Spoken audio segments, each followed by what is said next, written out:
Good evening students. कैसे हैं आप लोग? आई होप कि आप लोग स्वस्थ होंगे, खुश होंगे और लगातार 2025 में नीट अभ्युदय यूपी प्रतापगढ़ का झंडा गाड़ने के लिए लगातार सतत प्रयास कर रहे होंगे। और मुझे विश्वास है कि आप झंडा जरूर गाड़ेंगे और दहाड़ेंगे। मैं Rahul Tiwari, NEET Abhyuday UP Pratapgarh lecturer. तो कल के लेक्चर में हम लोगों ने बॉटनी में मॉर्फोलॉजी को डिस्कस किया था और आज भी हम लोग मॉर्फोलॉजी को ही डिस्कस करेंगे। तो कल के लास्ट लेक्चर में मॉर्फोलॉजी में हम लोगों ने क्या डिस्कस किया हुआ था? Most important terms of androecium and gynoecium. तो आज का जो हम लोग का टॉपिक है वो एनसीईआरटी के आगे जो उसके टॉपिक दिया हुआ है एंड्रोसियम एंड गायनोसियम के बाद, वो है प्लेसेंटेशन। तो आज हम लोग प्लेसेंटेशन को डिस्कस करेंगे। क्लियर? चलिए प्रेजेंटेशन को देखते हैं। तो प्रेजेंटेशन की बात करें बेटा, तो प्रेजेंटेशन क्या है? द अरेंजमेंट, ये एक टाइप की व्यवस्था है, एक अरेंजमेंट है किसका? ऑफ ओव्यूल का। ओव्यूल की एक व्यवस्था है। कहाँ पर? In ovary. तो जो ओवरी के अंदर ओव्यूल होता है उसके जो अरेंजमेंट होते हैं, उसी अरेंजमेंट उसी व्यवस्था को हम लोग क्या कहते हैं? प्रेजेंटेशन कहते हैं। किसी में जो ओव्यूल है वो कहीं दूसरी जगह से एराइज हो रहा है, कहीं किसी फ्रूट्स में जो ओव्यूल है वो कहीं दूसरी जगह से एराइज हो रहा है, तो इसी व्यवस्था को हम लोग क्या कहते हैं? प्लेसेंटेशन कहते हैं। क्लियर? अब इस बेसिस पर जो हम लोग का प्लेसेंटेशन है या प्लान ऑफ प्लेसेंटेशन है वो 4 टाइप्स के हैं in NCERT. Marginal, second axile, third parietal, fourth free central and fifth है बेसल प्लेसेंटेशन। क्लियर? तो फर्स्ट की हम लोग बात करते हैं। तो फर्स्ट क्या है? मार्जिनल। तो मार्जिनल में देखिए क्या कह रहे हैं। पहले एग्जाम्पल को अगर हम लोग देखें तो इसका एग्जाम्पल है पी, यानी मटर। और ये आप जानते हैं कि जो फ्लावर में ओवरी होती है वो फर्टिलाइजेशन के बाद फ्रूट्स बनाती है, और उस ओवरी के अंदर जो ओव्यूल है वो फर्टिलाइजेशन के बाद क्या बनाती है? सीड बनाती है। ये हमने लास्ट लेक्चर में भी आपको बताया था और हमेशा बताते आ रहा। तो ये जो स्ट्रक्चर्स हमने बताया बनाया हुआ है, ये समझ लीजिए कि ये सब फ्रूट्स हैं। क्या बेटा? फ्रूट्स हैं, सब फ्रूट्स हैं। तो इसका एग्जाम्पल मार्जिनल का आपका मटर है। तो ये मान लीजिए मटर का फल है। अब इसके अंदर ये जो ब्लू कलर के स्ट्रक्चर्स लगे हुए हैं इसी को ओव्यूल कह रहे हैं, जो आगे डेवलप होकर क्या बनाएगा? सीड बनाएगा।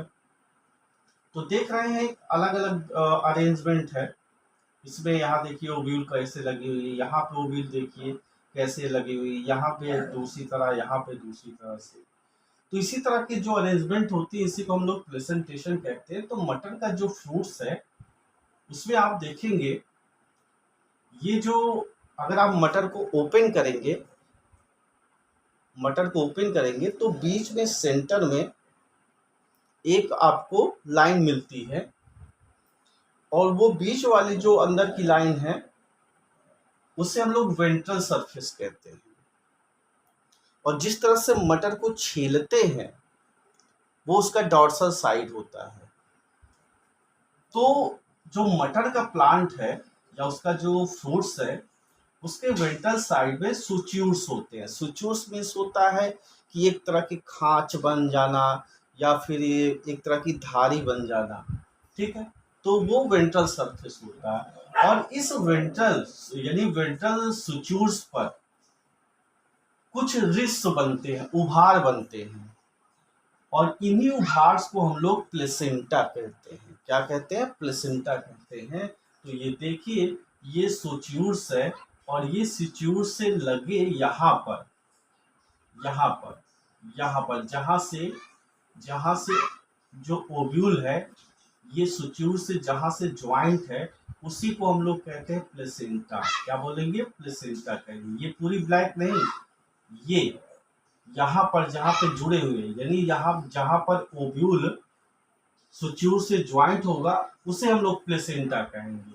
और ये जो स्टाल्क है आप लोगों ने 12th में पढ़ा रहा होगा एनसीईआरटी में कि ओव्यूल प्लेसेंटा से जिस स्ट्रक्चर के थ्रू ज्वाइंट होता है उससे फ्यूनिकल कहते हैं। ये आपने 12th एनसीईआरटी में पढ़ा हुआ था। तो ये ओव्यूल होता है, उसके बाद ये ओव्यूल है, ये फ्यूनिकल है, ये जो डंडी है फ्यूनिकल, और ये डंडी जहां पर आके जुड़ी हुई है वो प्लेसेंटा है। क्लियर? तो थ्योरी पढ़ लेते हैं। देखिए क्या कह रहे हैं, द प्लेसेंटा फॉर्म रिज। अब यहाँ पर जो प्लेसेंटा है वो रिज फॉर्म करती है। आप देखेंगे अगर मटर को आप लोग जब खोलते हैं तो ऐसे ऐसे स्ट्रक्चर लगे होते हैं जहां से मटर लगा होता है। ये तो ये जो रिज होते हैं इसी को हम लोग प्लेसेंटा कहते हैं। इसमें मटर के प्लांट में तो रिज फॉर्म कर रही, उभार फॉर्म करती है। और कहाँ पर ये फॉर्म करती है, वेंट्रल सरफेस पर, यानी वेंट्रल सिचूर्स पर। ठीक है, यानी जिस तरफ से छीला नहीं जाता, जिस तरह से वो जुड़ा रहता है, छीलना वाला तो डॉर्सल साइड हो गया। क्लियर? ठीक है, तो placenta form ridge along ventral sutures of ovary. कहाँ पर? ओवरी। ये सब क्या है, ओवरी ही तो है। ये पूरा स्ट्रक्चर क्या, ओवरी है। और जो उसके अंदर स्ट्रक्चर क्या, ओव्यूल है, of ovary and ovule born on this ridge. और जो ओव्यूल्स होते हैं वो इसी रिज पर, इसी उभार्स पर लगे होते हैं। और कैसे लगे होते हैं, फॉर्मिंग टू रो। जब आप मटर को डार्सल साइड से छीलेंगे, निकालेंगे, तो क्या होगा, 2 रो में मटर लगे रहते हैं, 2 रो में मटर लगे रहते हैं ना। तो वही आपसे कह रहा, तो इस टाइप का प्रेजेंटेशन आपको किसमें देखने को मिलेगा, मटर के प्लांट में। तो M for marginal, M for मटर, मटर। और ये मोस्ट इम्पॉर्टेंट है बेटा, मोस्ट इम्पॉर्टेंट है, भयानक इम्पॉर्टेंट है। भयानक इम्पॉर्टेंट इसलिए है, किस लिए है, क्योंकि ग्रेगर जॉन मेंडल ने इसी प्लांट पर एक्सपेरिमेंट किया हुआ था, इसलिए ये क्वेश्चन कई बार आ चुका है नीट में। क्लियर? और कल भी इसके बारे में मैंने बताया हुआ था। दूसरा जो है हम लोग का प्रेजेंटेशन वो है एक्साइल। एक्साइल प्रेजेंटेशन क्या होता है, देखिए यहाँ पे क्या कह रहे हैं, the ovule are attached to it in a multilocular ovary, example China rose, tomato, lemon. अब देखिए ये हमने डायग्राम बनाया हुआ है। तो इस डायग्राम में अगर आप देखेंगे तो ये पूरा क्या बेटा, ओवरी है। आउटर साइड क्या, पूरा ओवरी, हमने लिखा भी है ओवरी वॉल। क्लियर? अब ये जो ओवरी है ये अंदर से कई, ये देखिए कुछ खांच बने हुए हैं, लाइनें बनी हुई हैं। इस खांचों के थ्रू या लाइनों के थ्रू जो ओवरी है वो अंदर से छोटे छोटे चैम्बर्स में बढ़ जाती है। किसमें बढ़ जाती है, छोटे छोटे चैम्बर्स में बढ़ जाती है। और जब छोटे छोटे चैम्बर्स बढ़ जाती हैं तो इन चैम्बर्स को लॉक्यूल कहा जाता है। और जब यहाँ पे देख रहे हैं, एक चैम्बर ये है, एक चैम्बर ये है पूरा, एक चैम्बर ये है पूरा, एक चैम्बर ये है, एक चैम्बर ये पूरा है, और एक चैम्बर ये है। तो यही कह रहे हैं आपसे, मल्टी लॉकुलर। तो जो चैम्बर उसी को लॉकुलर कहा जा रहा है। तो यहाँ पे देखिए क्या कह रहे हैं, the ovule are attach to it in a multilocular ovary. तो यहाँ पे क्या होता है कि जो ओव्यूल है वो कहाँ पे अटैच होते हैं, मल्टी लॉकुलर जो चैम्बर्स हैं वहां पर ये अटैच्ड होते हैं। क्लियर? तो नीट के एग्जाम में अगर आपसे कहता है कि the ovule are attach to it in multilocular ovary, जो ओवरी है वो मल्टीलॉकुलर है और उसमें ओव्यूल अटैच्ड है, तो ये किस टाइप का प्रेजेंटेशन होगा, तो आप बताएंगे ये एक्साइल टाइप का प्रेजेंटेशन है। क्लियर? अब इसमें एग्जाम्पल दिया हुआ है, कौन कौन से एग्जाम्पल है, China rose, tomato and lemon. Clear? अच्छा अब यहाँ पे देखिए प्लेसेंटा का, प्लेसेंटा देखिए जब आप लोगों ने 12th में ओव्यूल का स्ट्रक्चर पढ़ा होगा तो यहाँ पे आपने हाइलम पढ़ा होगा, यहाँ पे आपने फ्यूनिकल पढ़ा होगा, और ये वाला जो स्ट्रक्चर है जो कि ओवरी से जुड़ा रहता है, इसी को हम लोग क्या कहते हैं, प्लेसेंटा कहते हैं। तो ये जो जहाँ पे ओव्यूल टच करता है, जुड़ा रहता है, उसी को प्लेसेंटा कहते हैं। क्लियर। आगे देखिए, और ये सब जितने ये रेड कलर से हमने बनाए हैं, ये ओव्यूल्स है। एग्जाम्पल में China rose, tomato and lemon. कैसे याद रखेंगे, क्योंकि ये एग्जाम्पल में पूछे जाते हैं कि एग्जाइल प्रेजेंटेशन किसमें होता है, एग्जाम्पल में ये सब दे देगा। तो कैसे याद रखेंगे, चौटाला। अगर आपने मूवी देखी हो, कौन सी मूवी थी, चक दे इंडिया, तो उसमें एक लड़की थी, हीरोइन ही कह सकते हैं, उसका नाम चौटाला करके कुछ था, तो मुझे याद नाम पूरा नहीं याद आया, तो वो चौटाला थी। तो चौटाला से कैसे याद रखेंगे, यहाँ पर चो का मतलब क्या हो जाएगा, चाइना रोज, टा का मतलब क्या हो जाएगा, टोमेटो, ला का मतलब लेमन, और ये बड़ा ला है, बड़ा ला का मतलब इसमें आ की मात्रा लगी है, तो चोटाला, आ मतलब एग्जाइल। क्लियर। तो कैसे तो एग्जाइल प्रेजेंटेशन किस में होगा, चौटाला में होगा, यानी China rose, tomato and lemon. और इस तरह से डायग्राम भी आप याद रखेंगे। क्लियर। तो जैसे ही मल्टीलैकुलर आपको दिखे, ये चैम्बर्स दिखे, तो तुरंत समझ जाइए कि ये एक्साइल प्रेजेंटेशन है। क्लियर। क्योंकि और किसी में यहाँ पे आपको नहीं देखने को मिलेगा कि लॉक्यूल बना है या मल्टीलॉकुलर है। क्लियर। तो जहां भी आपको ऐसे लॉक्यूल मिले, तुरंत आप समझ जाइएगा कि एक्साइल प्रेजेंटेशन है, और इसका एग्जाम्पल क्या हो जाएगा, चाइना रोज यानी चौटाला हो जाएगा। क्लियर। थर्ड एग्जाम्पल है पैराइटा, सॉरी, जो थर्ड आपका प्रेजेंटेशन है वो है पैराइटल। पैराइटल में क्या कह रहे हैं, the ovule develop on the inner wall of the ovary. देखिए, ये वाला देखिए फ्रूट, ये फल ही तो है, ओवरी ही तो है, ओवरी ही तो फल बनाती है, तो ये क्या है, ओवरी है। तो ये जो ओवरी है, इसमें जो ओव्यूल्स लगे होंगे, वो कहाँ पे लगे होंगे, ओवरी के, यहाँ देखिए लिखा हुआ है inner wall of ovary, most important है, इनर वॉल ऑफ ओवरी, याद रखिएगा इनर वॉल। तो जैसे मान लीजिए ये ओवरी का आउटर वॉल हो गया, और ये इनर, ये हमने लिखा हुआ है, ठीक है। तो ये आउटर हो गया और ये इनर वॉल हो गया। तो इनर वॉल से क्या लगे होते हैं, ओव्यूल्स लगे होते हैं। और प्लेसेंटा देखिए, ये जहां पर ये फ्यूनिकल ओवरी के इनर वॉल से लगे हुए, उसको हम लोग प्लेसेंटा कह रहे हैं। क्लियर। तो जब ओवरी के इनर वॉल से लगे हो ओव्यूल्स, या फिर किससे लगे हो, उसी को हम लोग क्या कह सकते हैं, पेरिफेरल पार्ट। पेरिफेरल मतलब होता है किनारे, साइड का। क्लियर। तो उस टाइप के प्रेजेंटेशन को हम लोग क्या बोलते हैं, पैराइटल प्रेजेंटेशन। अब इसके लिए यहाँ पर एक इम्पॉर्टेंट टर्म दे रहा है, और ये आपके प्रैक्टिकल से रिलेटेड है, मोस्ट इम्पॉर्टेंट है, मोस्ट इम्पॉर्टेंट है, एक मार्जिनल, जो आपके नीट में कई बार पूछा गया है। मार्जिनल, पैराइटल, और आपका यहाँ पे एक्साइल, ये तीन जो है वो कई बार पूछे गए हैं। क्लियर। तो ये तीन बहुत ही ज्यादा इंपॉर्टेंट है, इसको आप याद रखिए। ठीक है। तो कहाँ पे हम लोग थे, हम लोग हाँ पेरिफेरल पार्ट में लगे होते हैं। अब देखिए आगे कह रहे हैं कि इसी पैराइटल में कभी कभी क्या होता है कि ओवरी इज वन चैम्बर्ड। ये जो ओवरी है वन चैम्बर है, वन चैम्बर का मतलब कहीं यहाँ पर लॉक्यूल तो बना नहीं है, एक ही चैम्बर में सभी ओव्यूल्स प्रेजेंट है। ठीक है, कोई बात नहीं। देखिए क्या कह रहा है कि बट, आगे देखिए क्या कह रहे हैं, but it become two chamber. ये कभी कभी क्या हो जाते हैं, टू चैम्बर आगे चल के हो जाते हैं, दो चैम्बर के हो जाते हैं।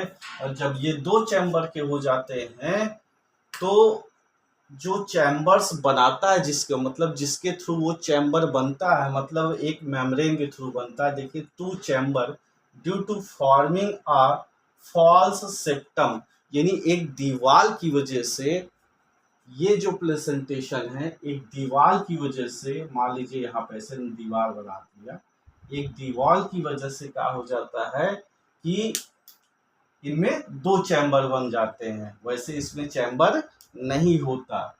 तो ये जो दीवार बनी है, ये चूंकि आपके 12th के प्रैक्टिकल का है, तो इस दीवार को हम आपको बता दे रहे हैं, रेपलम कहते हैं। ये 11th का जो फैमिली वाला प्रैक्टिकल है उसमें ये है।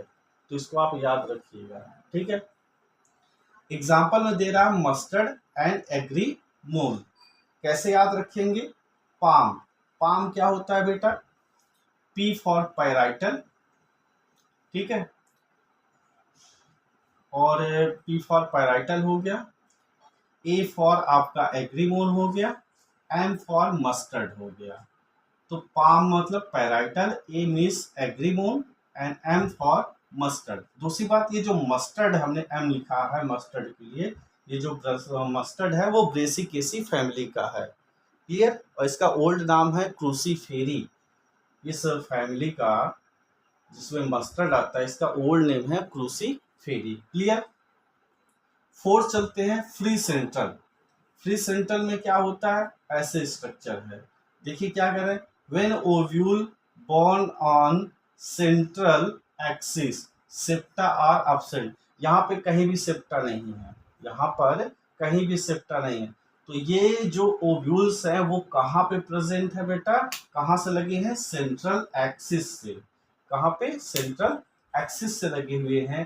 तो सेंट्रल, ये जो हमने बीच में सेंटर बनाया हुआ है ये सेंट्रल एक्सिस है, ये हमने लिखा भी हुआ है कि ये सेंट्रल एक्सिस है। और इस सेंट्रल एक्सिस से जब ओव्यूल लगे रहते हैं तो इसे हम लोग क्या कहते हैं? Free central. तो यहाँ पर कहीं भी चैम्बर या फिर सेप्टा या दीवार या लॉक्यूल नहीं है।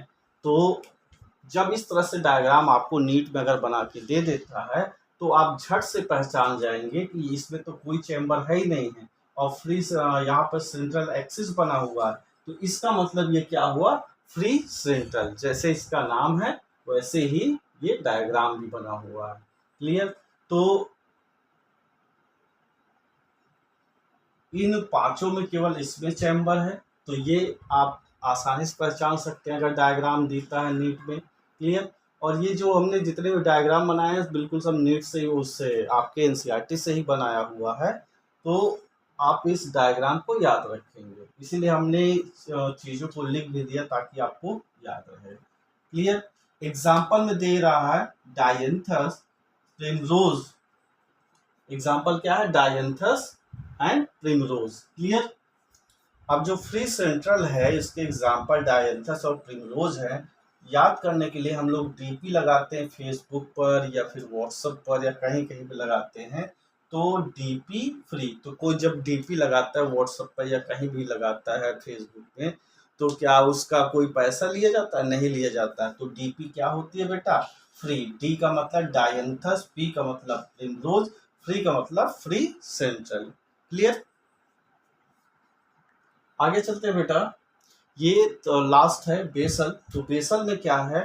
तो बेसल का डायग्राम ऐसे होता है। तो इसमें क्या होता है कि जो ओव्यूल है, ये हमने जो व्हाइट कलर से दिया हुआ है ये ओव्यूल है। तो ये जो ओव्यूल है ये ओवरी के बेस से राइज होता है। तो ये पूरा जो हमने ब्लैक से बनाया है, समझ लीजिए कि ओवरी है, तो ओवरी का बेस यहाँ पे है, तो यहाँ से ये राइज हो रहा है। तो ऐसे टाइप के प्रेजेंटेशन को हम लोग बेसल प्रेजेंटेशन कहते हैं।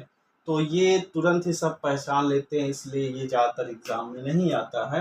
तो एग्जाम्पल पूछ लेता है कि बेसल प्रेजेंटेशन किसमें होता है। तो देखिए पहले इसकी थ्योरी पढ़ लीजिए बेसल का। The basal placenta develop at the base of ovary. तो जो बेसल प्लेसेंटा होती है वो कहाँ पे डेवलप होती है? वो बेस ऑफ ओवरी, यानी यहाँ पे डेवलप होती है और यहीं से ओव्यूल लगा होता है। तो and single ovule is attach to it, और यहाँ पर क्या होता है? सिंगल ओव्यूल अटैच होता है। और दूसरी बात देखिए कि इन सभी प्रेजेंटेशन में जो ओव्यूल्स हैं वो कई हैं, यानी ये आगे चल के कई सीड बनाएंगे। ओव्यूल सीड ही तो बनाएगा, क्लियर। और यहाँ पे क्या हो रहा है कि एक ओवरी के अंदर केवल एक ही सीड है। तो बेसल वाले में तो आपसे एग्जाम में पूछ सकता है कि which types of presentation consist single ovule. तो आप बताएंगे बेसल प्रेजेंटेशन। एग्जाम्पल में कौन है बेटा? Sunflower and Marie Gold, clear. Sunflower आप जानते ही हैं जो कि कंपोजिटिव फैमिली का है, यानी हेलियंथस एनस हम लोग बोलते हैं, इसका साइंटिफिक नेम है। मैरीगोल्ड आप लोग जानते ही हैं, जो आपका गेंदा का फूल है उसे हम लोग मैरीगोल्ड कहते हैं। टेगेटस इसका साइंटिफिक नेम है। याद करने के लिए कैसे याद रखेंगे, बेशरम, यहाँ बे का मतलब है बेसल, और एस का मतलब, सा का मतलब है सनफ्लावर, रा का मतलब यहाँ पे कुछ नहीं है, एम का मतलब है क्या बेटा, मैरी गोल्ड है। तो आर का मतलब यहाँ पे कुछ नहीं है, जो मतलब है वो बे का है, सा का है और माँ का। बे का मतलब बेसल, सा का मतलब सनफ्लावर और माँ का मतलब मैरीगोल्ड। ठीक है, तो ये आपका प्रेजेंटेशन रहा। तो पहला मैं मार्जिनल वाले में एग्जांपल मटर, तो M for marginal, M for मटर। क्लियर। एक्साइल, एक्साइल में क्या याद रखेंगे, चौटाला। पैराइटल में क्या याद रखेंगे, पाम याद रखेंगे। फ्री सेंट्रल में डीपी फ्री, और बेसल में बेसरम याद रखेंगे। क्लियर। तो आई होप कि आपको ये प्रेजेंटेशन समझ में आया होगा। और अगर आपसे पूछेगा, ये पैराइटल वाला सबसे ज़्यादा इम्पोर्टेंट है। क्लियर। तो चूंकि इसमें फॉल्स सिस्टम बाद में बन जाता है यहाँ पर, तो ये आपके प्रैक्टिकल से रिलेटेड है, इसलिए ये इम्पोर्टेंट है। तो आई होप कि आपको ये चीज़ें समझ में आए होंगी। तो आज का लेक्चर हम लोग यहीं फिनिश करते हैं। तो स्वस्थ रहिए, खुश रहिए। जय हिंद।